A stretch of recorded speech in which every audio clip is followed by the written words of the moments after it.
ఉజ్జయిని గురించి ఎంత చెప్పుకున్నా తక్కువే. ఆధ్యాత్మికంగా ఎంతటి ప్రాముఖ్యత ఉందో చెప్పక్కర్లేదు. ఉజ్జయిని మహాకాళేశ్వరుడితో పాటు అమ్మవారి శక్తిపీఠం కూడా దర్శించదగిందే. దేశంలోని సప్తపురిలో ఉజ్జయిని కూడా ఒకటిగా చెప్తారు. ఇక్కడ కాలభైరవుడు క్షేత్రపాలకుడిగా పిలుస్తారు. కార్తీక మాసంలో మహాకాళేశ్వరుడికి జరిగే ఉత్సవాల వైభవం చూసి తీరాల్సిందే. ఈ ఉత్సవాలను తిలకించేందుకు దేశ విదేశాల నుంచి పెద్ద సంఖ్యలో భక్తులు వస్తూ ఉంటారు.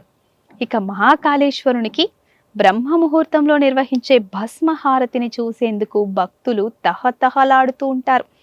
ప్రతిరోజు శ్మశానం నుంచి వేడి వేడిగా తీసుకొచ్చిన బూడిదతో మహాశివుడికి భస్మహారతి ఇస్తారు. అంతేకాదు, ఆవులను గర్భగుడిలోకి ప్రత్యేకించి తీసుకొచ్చి ఆ పేడను వీలైనంత వరకు కాల్చి తెల్లని భస్మంగా మార్చి దానితో కూడా హారతిస్తారు.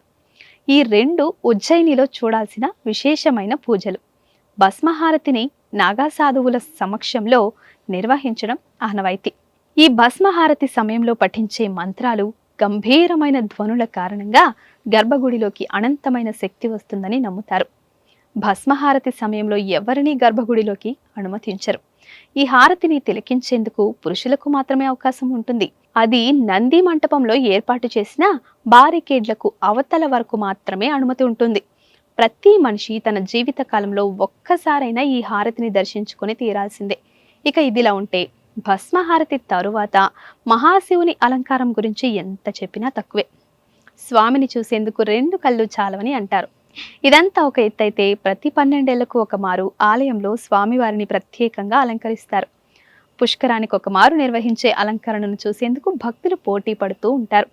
మహాశివుడు ఉగ్రతాండవం సమయంలో ఎంత భయంకరంగా ఉంటాడో, తీవ్ర తుఫాను సమయంలో నల్లని మేఘాలు ఎంత భయానకంగా ఉంటాయో, ఎండాకాలంలో మండే సూర్యుడు ఎంత నిప్పులు కక్కుతూ ఉంటాడో, కోపంతో రగిలిపోతున్న పాములు ఎలా బుసలు కొడుతూ ఉంటాయో ఆ విధమైన అలంకరణతో స్వామివారు దర్శనమిస్తారు.